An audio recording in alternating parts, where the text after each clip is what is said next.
High, hello, Namaste. From Indian किचनमध्ये आपलं मनापासून स्वागत. आज आपण बघणार आहोत मोदीजींची फेवरेट झालमुडी कशी करायची. याकरता सगळ्यात महत्त्वाचा जो पदार्थ असतो तो असतो मुरमुरे. तर इथे आपण मुरमुरे घेतलेले आहे. यामध्ये टाकणार आहोत फरसाण आणि यातच मी दाणे तळून घेतलेले आहेत ते देखील टाकलेले आहेत. आणि यानंतर आपण यामध्ये टाकणार आहोत उकडलेला बटाटा.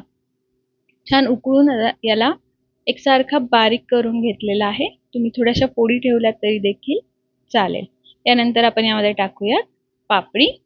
हिला पण व्यवस्थित बारीक करून घ्यायचं आहे हाताने आणि तुकडे करून आपण हे यामध्ये टाकणार आहोत. अगदी सहज, सोपं, पटकन आणि झटपट होणारा चविष्ट असा हा झालमुडी प्रकार आहे. तसं भेळ म्हटली की सगळीकडची कुठलीही भेळ असू दे, चव अप्रतिमच असते आणि चटपटीत असे पदार्थ आपल्याला आवडतात. तर यामध्ये आपण टाकली आहे खारी बुंदी आणि काळे चणे जे उकडवून घेतलेले आहेत.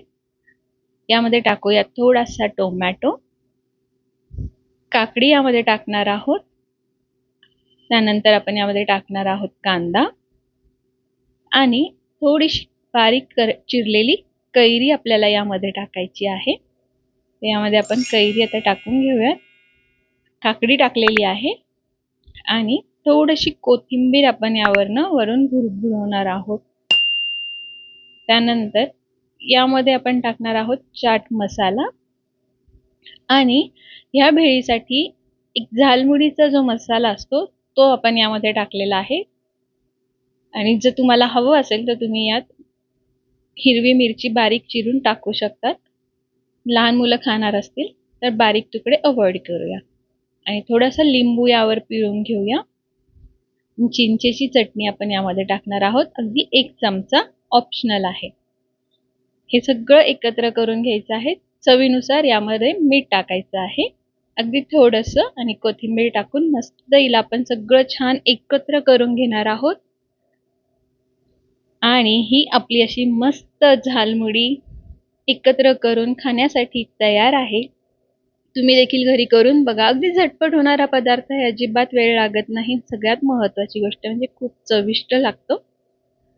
तर तुम्हीही करून बघा आणि आवडली असेल तर कमेंटमध्ये नक्की सांगा. तुम्हाला कुठल्या भागातली भेळ आवडते हेही कमेंट्समध्ये नक्की कळवा. लाईक करा, शेअर करा. चॅनलवर नवीन असाल तर सबस्क्राईब करायला विसरू नका. सबस्क्राईब केल्यानंतर शेजारील बेल आयकॉनवर क्लिक करा, म्हणजे येणाऱ्या अशा प्रत्येक नवीन व्हिडिओंची नोटिफिकेशन तुम्हाला मिळत राहील.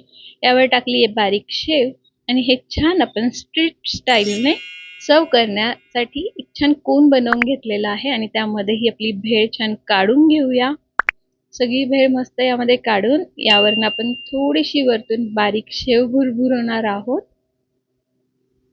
तुम्हाला हवं असेल तर तुम्ही हे मातीचे जे आपले बाउल्स असतात त्यामध्ये घेऊ शकतात, द्रोणात घेऊ शकतात. पण ही स्ट्रीट स्टाईल आपली कागदाचा जो कोन असतो यामध्ये खाण्याची मजाच वेगळी. त्यासोबत ठेवूया एक छोटीशी पापडी, वरून कांदा आणि थोडीशी बारीक शेव, खाण्यासाठी छोटीशी पापडी. तुम्हीही करून बघा. आवडली तर लाईक करा. भेटूया पुढच्या व्हिडिओत. तोपर्यंत नमस्ते.